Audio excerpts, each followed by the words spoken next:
हाय, मैं शिवानी अग्रवाल, आप सभी की दोस्त और होस्ट आपके गेटवे चैनल में ईवीएस के इस लेक्चर में आप सभी का बहुत बहुत हार्दिक स्वागत करती हूँ। Today we are going to study about ecological pyramid. Ecological pyramid क्या है, how many types of ecological pyramids are there, this is the lecture of the day. तो आइए without wasting much of your time let us start the video. What is ecological pyramid? Ecological pyramid graphical depiction है। Depiction का मतलब चित्रण है। Graphical depiction है जिसका मतलब होता है इलिस्ट्रेट करना the relationship between different living organism at different trophic levels, ये ट्रॉफिक है, इन एन इकोसिस्टम। देखिए, इकोसिस्टम के ट्रॉफिक लेवल की बात करें तो there are 4 trophic systems. 4 trophic system होते हैं और 4 ट्रॉफिक सिस्टम के डिफरेंट ट्रॉफिक लेवल्स पर डिफरेंट लिविंग ऑर्गेनिज्म का एक दूसरे से रिलेशनशिप का ग्राफिकल डिपिक्शन जो है वही इकोलॉजिकल पिरामिड है। Each of the bars that make up the pyramid represents a different trophic level। जो ये बार्स हैं, ये बार्स जो हैं, हर बार जो है वो क्या चित्रण करता है? ये चित्रण करता है, ये बताता है कि डिफरेंट ट्रॉफिक लेवल को बताता है and their order which is based on who eats whom. तो डिफरेंट ट्रॉफिक लेवल जो है वो ये बताता है कि कौन व्यक्ति किसे, कौन चीज़ किसे खाती है, कौन ऑर्गेनिज्म किसे खाता है। Ecological pyramid were developed by Charles Elton.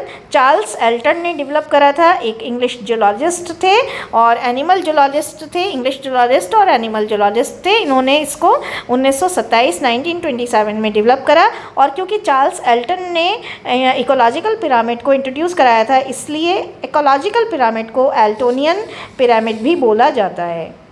Types of ecological pyramid, there are basically 3 types of ecological pyramids। pyramid of numbers, pyramid of biomass, pyramid of energy।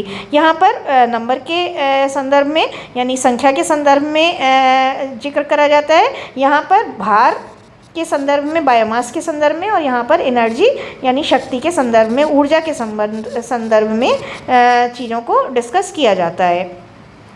अब हम एक चीज़ और बताना चाहेंगे कि अभी तो हम इकोलॉजिकल पिरामिड की बात कर रहे हैं और 3 तरह के होते हैं, pyramid of number, pyramid of biomass, pyramid of energy. अगर हम पिरामिड की बात करें तो वो 2 तरह के होते हैं। एक तो होता है इन्वर्टिस।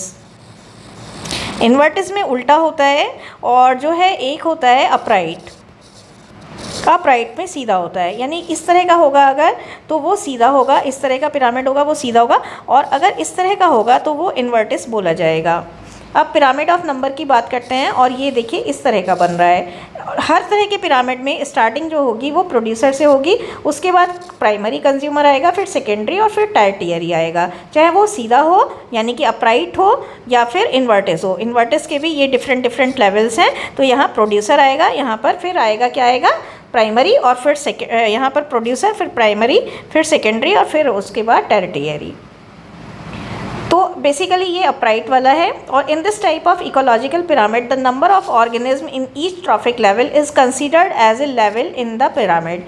जब हम नंबर वाले पिरामिड की बात करते हैं तो नंबर वाले पिरामिड में होता क्या है कि जो है चीज़ों का अध्ययन करा जाता है नंबर के संदर्भ में, और pyramid of number is usually upright. ज़्यादातर ये अपराइट होता है, जैसा कि मैंने आपको बताया इस तरह से होता है ये। कुछ सिचुएशन को छोड़कर, कुछ सिचुएशन जिसमें डेट्रिटियस फूड चेन होती है, जहाँ पर बहुत सारे ऑर्गेनिज्म एक डेड प्लांट या एनिमल पर डिपेंड करते हैं, तो जहाँ पर डेट्रिटियस फूड चेन होती है वहाँ तो ये इन्वर्टिस होता है, यानी इस तरह का होता है। इसका विपरीत इस तरह का हो जाएगा, ये है ना, इस तरह का हो जाएगा। और लेकिन वैसे ये ज़्यादातर अपराइट ही होता है।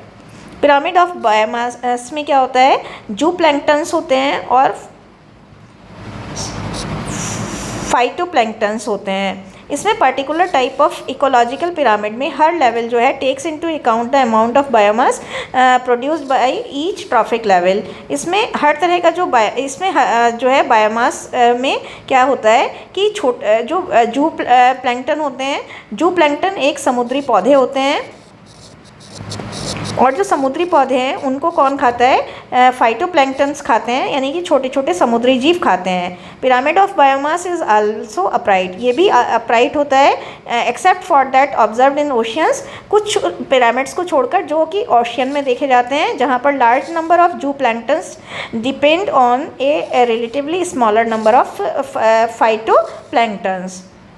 तो ज़्यादातर ये भी अपराइट होता है, और अपराइट में क्या होता है, zooplankton are dependent on phytoplanktons. लेकिन ओशियन में क्या होता है, ओशियन में ये थोड़ा सा इन्वर्टिस में पाया जाता है, जहाँ पर जू प्लैंक्टन डिपेंड करते हैं फाइटोप्लैंक्टन्स पर। पिरामिड ऑफ एनर्जी में क्या होता है, वही होता है, प्रोड्यूसर होगा फर्स्ट लेवल पर, दूसरे पर प्राइमरी, तीसरे पर सेकेंडरी और चौथे पर टेरिटरी कंज्यूमर आएंगे।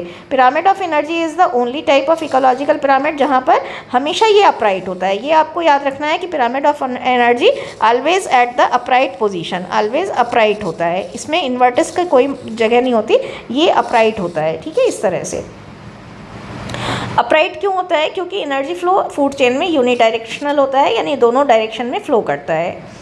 Also with every increasing trophic level some energy is lost in the environment, और हर ट्रॉफिक लेवल पर पहुंचते पहुंचते कुछ एनर्जी जो है एनवायरनमेंट में लॉस्ट हो जाती है। तो ये इस तरह से हमारा इकोलॉजिकल पिरामिड है। इकोलॉजिकल पिरामिड का मतलब है कि जो है डिफरेंट लिविंग ऑर्गेनिज्म के रिलेशन को डिफरेंट ट्रॉफिक लेवल पर दर्शाना, वो भी किसके माध्यम से, ग्राफिकल डिपिक्शन के माध्यम से दर्शाना, और ये बताना कि कौन सा किस ट्रॉफिक लेवल पर कौन सा ऑर्गेनिज्म किसको खाता है। चार्ल्स एल्टन ने 1927 में डेवलप करा था। एल्टोनियन पिरामिड भी बोला जाता है। 3 तरह के पिरामिड होते हैं, नंबर और बायोमास इन्वर्टिस भी हो सकते हैं, अपराइट भी हो सकते हैं, लेकिन यूजुअली अपराइट होते हैं, लेकिन पिरामिड ऑफ एनर्जी हमेशा अपराइट होता है। तो इस तरह से आप देख लीजिएगा। If you like the video kindly hit a like to the video, and if you just are having any suggestion kindly leave your comments in the comment section. Thank you so much for watching, have a nice day.